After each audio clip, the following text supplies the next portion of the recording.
Glórias ao Senhor, por mais uma noite, estarmos aqui unidos como família, como corpo, para louvar o Teu nome, para declarar a Ele que nós o amamos e para ouvir dEle o que Ele tem reservado para nós. Eu quero pedir para você abrir a sua Bíblia ou ligá-la em Romanos, capítulo 1, e a gente vai ler alguns versículos a partir do 8. Eu vou ler na NVI, se for projetar, eu peço que coloque a mesma versão, se possível, senão a gente lê aqui. Vamos lá? Antes de tudo, sou grato a meu Deus, mediante Jesus Cristo, por todos vocês, porque em todo o mundo está sendo anunciada a fé que vocês têm. Deus, a quem sirvo de todo o coração, pregando o evangelho de seu Filho, é minha testemunha de como sempre me lembro de vocês em minhas orações. E peço que agora, finalmente, pela vontade de Deus, seja-me aberto o caminho para que eu possa visitá-los. Anseio vê-los, a fim de compartilhar com vocês algum dom espiritual para fortalecê-los, isto é, para que eu e vocês sejamos mutuamente encorajados pela fé. Quero que vocês saibam, irmãos, que muitas vezes planejei visitá-los, mas fui impedido até agora. Meu propósito é colher algum fruto entre vocês, assim como tenho colhido entre os demais gentios. Sou devedor, repita por gentileza, sou devedor. Tanto a gregos como a bárbaros, tanto a sábios como a ignorante. Por isso estou disposto, repita por favor, estou disposto a pregar o evangelho também a vocês que estão em Roma. Não me envergonho do evangelho, repita por favor, não me envergonho. Porque é o poder de Deus para a salvação de todo aquele que crê, primeiro do judeu, depois do grego, porque no Evangelho é revelada a justiça de Deus, uma justiça que do princípio ao fim é pela fé, como está escrito, o justo viverá pela fé. Por gentileza, curve a sua fronte e levemos ao Senhor uma palavra de oração. Pai, em nome do Teu Filho nós estamos aqui, celebrando a Ti, Senhor, por Tua graça e bondade, te agradecendo por esse dia, o último dia desta semana, e estamos aqui entregando a Ti o nosso sacrifício de louvor, a nossa oferta diante, Senhor, do Teu trono de glória. Receba-nos, ó Senhor bendito, receba o nosso culto racional, e que a Tua vontade, que é boa, perfeita e agradável, seja feita em nós. Fala-nos, ó Senhor, pela Tua palavra, e que o Teu Espírito Santo nos dirija, nos oriente e nos ilumine, para que possamos, Senhor, proclamar as boas novas do Teu Evangelho, em nome de Jesus. Amém. Amém? Então eu pedi para vocês repetirem 3 expressões, e é sobre isso que eu quero falar nessa noite, compartilhar com vocês, essa palavra que arde muito no meu coração: sou devedor, estou disposto e não me envergonho. Sou devedor tanto a gregos como a bárbaros, foi o que Paulo disse aqui. E quando ele declara isso, nós vamos encontrar aqui uma grande obrigação. Uma obrigação de anunciar o Evangelho. Esse Evangelho que nos tirou das trevas e nos trouxe para essa maravilhosa luz. Esse Evangelho que nós vimos aqui representado hoje através da dança, uma pessoa que estava cabisbaixa, depressiva, triste, mas que recebeu um toque e a partir de então ela reviveu, ela renasceu, ela pôde então apresentar-se ao mundo com uma perspectiva totalmente diferente daquela que ela tinha até então. Esse evangelho que são as boas novas, mas boas novas não como notícias boas, boas novas como a melhor notícia que a humanidade pode e pôde receber até hoje. A notícia de que aqueles que estão afastados do Criador podem agora ter um relacionamento íntimo com Ele, através desse sacrifício na cruz do Calvário.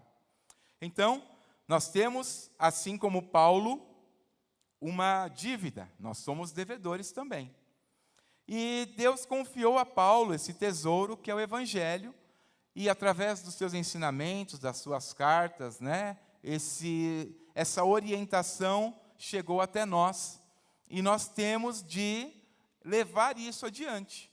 Nós não podemos represar esse conhecimento, nós não podemos represar essa boa notícia, essa novidade de vida, porque seria muito egoísmo, né, gente? Afinal de contas, além de ser um grande egoísmo, nós temos uma grande missão, que vocês conhecem muito bem, dita pelo nosso mestre, que é: ide por todo o mundo, pregai o Evangelho a toda criatura. E quem melhor que vocês, jovens, fortes, vigorosos, saudáveis, inteligentes, cheios de força e poder mesmo, quem como vocês pode anunciar esse Evangelho? Vocês são a locomotiva. Se vocês forem fortes, tenham certeza de que a igreja será forte também. Se vocês colocarem a mão no arado, tenha certeza que uma grande multidão vai segui-los, porque a energia, a força, a vitalidade de vocês faz com que as outras pessoas também se despertem. Então, eu quero trazer uma notícia a vocês, assim como Paulo, vocês também são devedores de anunciar esse Evangelho. A quem? Paulo aqui na época estava dizendo que ele era devedor a gregos e a bárbaros. E nós? E vocês, a quem? A quem quer que precise ouvir essa mensagem. Nós precisamos anunciar o Evangelho de uma forma totalmente indistinta. Nós não podemos anunciar o Evangelho apenas para aquelas pessoas que são parecidas conosco, que participam do nosso pequeno grupo. Não, nós precisamos anunciar o Evangelho a todos. Afinal de contas, esse Evangelho é tão poderoso que ele pode salvar a todos os quais você anunciá-lo. Então, nós não podemos, como eu disse, represar, não podemos reter. Nós temos uma obrigação de entregá-lo e entregá-lo com fidelidade. E como é entregar o Evangelho com fidelidade? É entregá-lo como ele é. E como ele é, Meneghel? Ele é simples. O Evangelho é simples. O Evangelho é: Jesus deixou a sua glória, veio ao mundo e morreu por você. Se você entregar essa mensagem, tenha certeza que o Espírito Santo é poderoso para fazer com que qualquer pessoa se arrependa dos seus pecados. Por quê? Porque não é você e nem sou eu quem convence ninguém de nada. Muito menos dos seus pecados. Mas a palavra de Deus diz que o Espírito Santo é quem convence o homem do pecado, da justiça e do juízo. A palavra de Deus foi confiada a nós. O Evangelho deve ser proclamado por nós. Os anjos queriam proclamar o Evangelho, mas Deus disse: não, eu tenho um povo preparado para anunciar isso. E esse povo somos nós, as novas criaturas que nasceram ao receber Jesus Cristo e receber a habitação do Espírito Santo em nossas vidas. John Stott, eu gosto muito do Stott, gente. Meu objetivo é ler todos os livros que ele escreveu, todos. E ele diz assim: há duas maneiras de alguém se endividar. A primeira é emprestando dinheiro de alguém. E a segunda é quando alguém nos dá dinheiro para uma terceira pessoa. O que aconteceu aqui? Deus nos deu a palavra para que nós entreguemos a outras pessoas. Então nós precisamos estar atentos a isso. Somente pode ser testemunha e mensageiro de Deus e entregar a sua mensagem quem recebe a graça que vem do alto. Tiago fala assim: toda boa dádiva e todo bom dom perfeito vem do alto, descendo do Pai das luzes, que não muda como sombras inconstantes. Por sua decisão, ele nos gerou pela palavra da verdade, a fim de sermos como os primeiros frutos de tudo o que ele criou. E para receber essa graça que vem do alto, é preciso que nós nos esvaziemos de nós mesmos. É impossível você ser cheio da graça de Deus sendo cheio de você mesmo. Não dá, não cabe. Não é possível haver habitação completa da minha carnalidade e morada contínua do Espírito Santo em mim. Eu preciso abandonar a minha carnalidade, as minhas vontades, os meus desejos, que satisfazem a minha carne, para que o Espírito Santo, então, realmente ocupe todo o espaço, para que assim a palavra que eu lançar tenha um poder, através do Espírito Santo, como eu disse, de mudar situações e principalmente pessoas. Todos nós entendemos que Paulo foi separado para o Evangelho, sim ou não? Mas nós em nada somos diferente dele. Você também foi separado para o Evangelho. Você também foi separado para o Evangelho. Você foi comprado por um preço tão alto para que você presenteie as pessoas com esse presente tão grande que você recebeu. Charles Erdman, ele é um ministro presbiteriano, professor de teologia do seminário de Princeton. Ele disse assim: proclamar este evangelho em todo o mundo e a toda criatura não é questão de sentimento ou preferência. Eu senti que preciso falar de Jesus para alguém. Hoje eu prefiro falar de Jesus para alguém. Não. Mas proclamar este evangelho em todo o mundo é uma obrigação moral. É um dever sagrado. É um dever que nós temos. E isso é santo.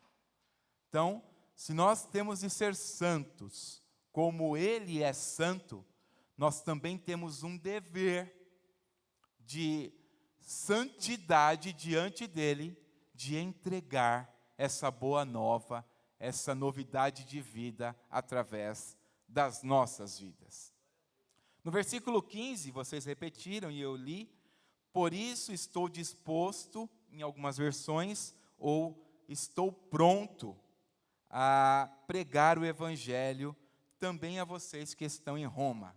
E aqui, a gente, como eu disse, precisa também imitar a Paulo, pois ele sempre teve disposição, ele sempre esteve em prontidão para pregar.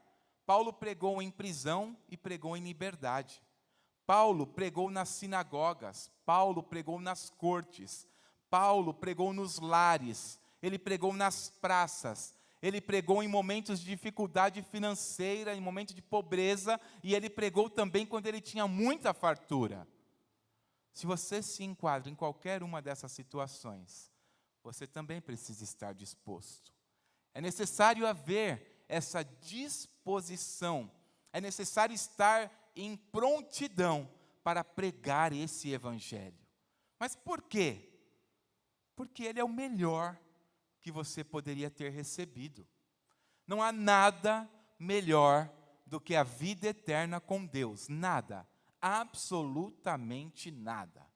Eu costumo dizer que, por mais que você viva nessa terra por muitos anos, com excelente qualidade de vida, vamos dizer que você viva 100 anos.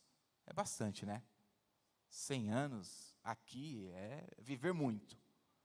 Mas me diz, O que são 100 anos diante da eternidade? Não é nada. E o que nos aguarda, o que nos espera, gente, é a eternidade. E onde é que nós estaremos? Então isso, nós sabemos onde estaremos. E essa certeza, esse presente, é o que nós temos de ofertar a esse mundo. Aos seus amigos, aos seus pares, na escola, na faculdade, no trabalho, no condomínio, onde quer que você esteja. Em qualquer situação, fale do amor de Jesus. Que estejamos prontos a viver para proclamar os tesouros do Evangelho, da graça de Deus, da vida eterna.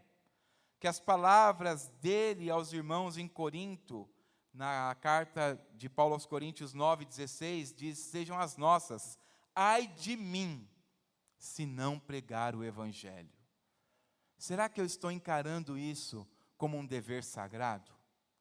Se eu não estiver, eu preciso hoje tomar uma decisão e mudar o meu mindset. Porque senão, gente, a gente está caminhando para um lado errado.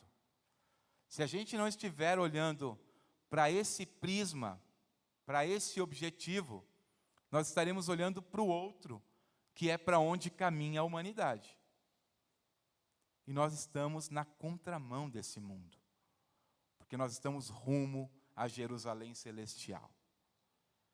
Franz Linhart diz assim em seu comentário aos Romanos, ele é um escritor que fez um comentário do livro de Romanos, e ele diz assim: o evento decisivo da história do mundo é a pregação do Evangelho de Cristo. O evento decisivo da história do mundo é a pregação do Evangelho de Cristo, que instaura, no processo desta história natural, uma história sobrenatural e inaugura neste mundo dos homens o mundo de Deus.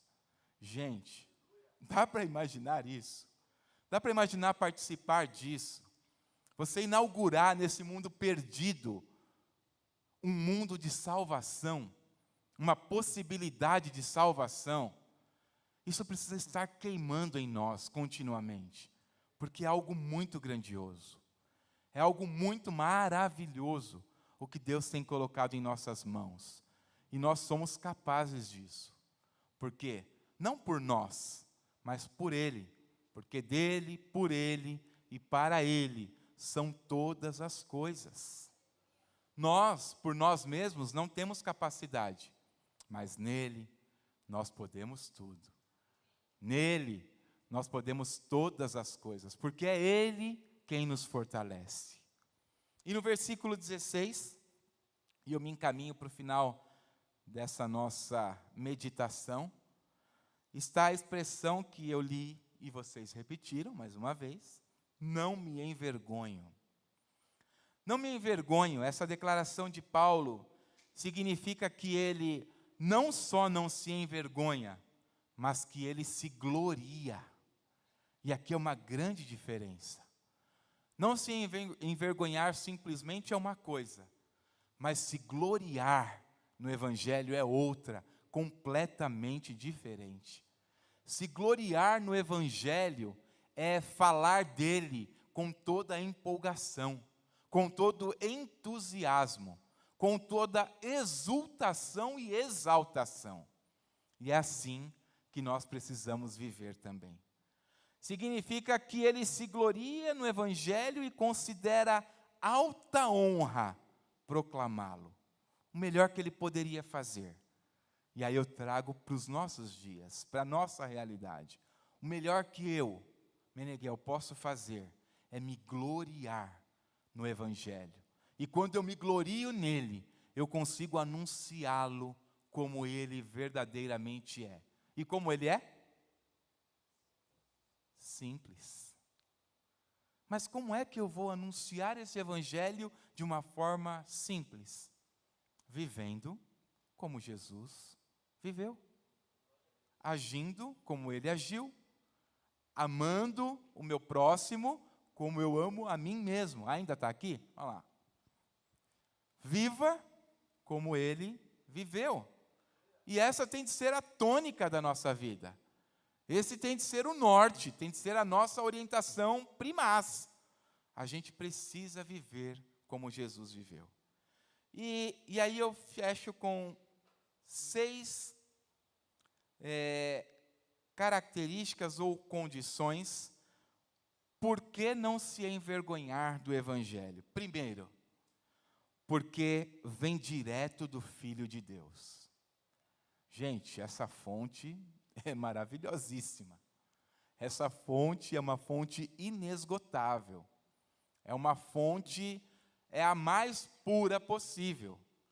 Não há nenhuma sujeira nessa fonte. Essa fonte só jorra água limpa. Segundo, por que não me envergonhar do Evangelho? Porque o Evangelho é o Filho de Deus. O Evangelho é Jesus. O Evangelho é a vida dele nessa terra, é o seu ministério de 3 anos aproximadamente, é a sua entrega na cruz do Calvário e é a sua ressurreição ao 3º dia. Isso é o Evangelho. Por que não me envergonhar? Terceiro, porque é o poder de Deus. E Paulo diz aqui, não me envergonho porque é o poder de Deus. E o poder de Deus é um poder que não existe nenhuma resistência. Nada, ninguém, nenhuma situação, nenhum poder sobrenatural, nenhum poder terreno pode resistir ao poder de Deus. Em quarto, por que não devemos nos envergonhar do Evangelho? Porque ele é o poder de Deus para a salvação. Porque ele é o poder de Deus para tirar pessoas do inferno, para tirar pessoas da perdição eterna. Não dá para imaginar o que é isso, gente. Não dá para imaginar. Às vezes a gente usa uma expressão, imagine, mas não dá para imaginar o que é a perdição eterna.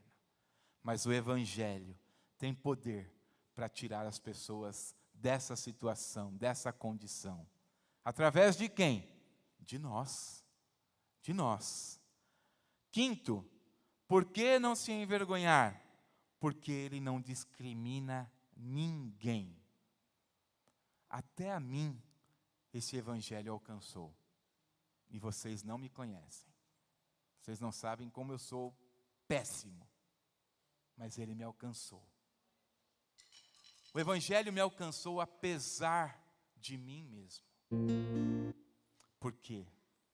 Porque ele não discrimina ninguém. Ninguém é pequeno demais para não ser alcançado por esse Evangelho. E ninguém é grande demais para que não precise desse Evangelho. Em sexto e último lugar, por que não se envergonhar do Evangelho? Porque além de fé salvadora, ele produz uma fé santificadora. Gente, ser santificado por esse Evangelho é algo realmente sobrenatural. E é algo que faz toda a diferença em nossa vida. Porque a Bíblia diz que sem santificação, ninguém verá o Senhor. Então que nós possamos, a partir de então, reconhecermos que somos devedores, nos apresentarmos com toda a disposição e prontidão, e que jamais nos envergonhemos desse Evangelho tão maravilhoso. Para finalizar, quero orar mais uma vez com vocês. Queria pedir para vocês se colocarem em pé. E para você fazer um autoexame aí, será que você está sendo devedor? Será que você está pronto? Será que você tem se envergonhado? E você não precisa responder para mim, mas responda para você mesmo. E peça a Ele, que tem todo o poder, para mudar qualquer que seja a necessidade diante dessas 3 condições. Vamos orar? Senhor, graças a Ti. Obrigado, Senhor, por tanto amor. Obrigado, Senhor, pelo perdão. Obrigado, Senhor, por nos amar apesar de nós mesmos.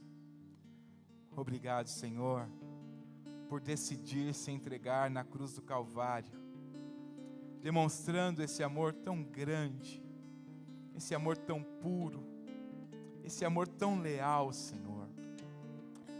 Senhor, eu quero te pedir que nos ajude e que nós reconheçamos, Senhor, que ainda que estejamos falando de Ti, somos devedores, porque a Tua graça é muito maior, porque o Teu perdão é muito maior do que temos feito a Ti. Senhor, nos dê disposição, nos coloque numa condição de prontidão para lutarmos as Tuas batalhas, para realmente ingressarmos nesse exército, Senhor, de soldados que militam, Senhor, em favor do Teu reino, que militam, Senhor, que milita em favor da Tua glória.